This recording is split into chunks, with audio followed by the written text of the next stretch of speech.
महाराष्ट्राचाच pattern दिल्लीत राबवण्याचा प्रयत्न झालेला आहे। पण महाराष्ट्राच्या निकालानंतर आपचे कार्यकर्ते हे अधिक सावध होते, काँग्रेसचेही लोक सावध होते। तरी मला अजूनही वाटतं की आप आणि काँग्रेस एकत्र लढले असते तर भारतीय जनता पक्ष हा आसपास सुद्धा आला नसता, बहुमताच्या किंवा या चुरशीमध्ये उतरला नसता। दुर्दैवानं दोन हे प्रमुख पक्ष इंडिया आघाडीतले वेगळे लढले आणि त्याचा फायदा नक्कीच होऊ शकतो। सर, 5 तारखेला मतदान झालंय, 8 तारखेला निकाल आहे, 3 दिवसाचा गॅप आहे। 17 दिवसाच्या युगामध्ये इतका गॅप का ठेवला? दिल्ली एक लहान राज्य आहे, 70 जागा आहे, मतदान कमी असतं आणि पाहावं लागेल महाराष्ट्रात ज्या चुका आमच्याकडून झाल्या,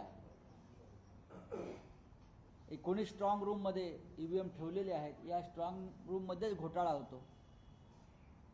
बॅटरी किती चार्ज झाली शेवटपर्यंत आणि किती राहिली हे सगळं महाराष्ट्रात आमच्याकडे समोर आणलं गेलं। मतदार राज्यातले घोटाळे कसे झाले, पण आता आपचे कार्यकर्ते या बाबतीमध्ये अधिक तज्ज्ञ आणि माहीर आहेत। आम्ही 8 तारखेची वाट पाहतो। महाराष्ट्रातले मंत्री आहेत संजय शिरसाट, त्यांनी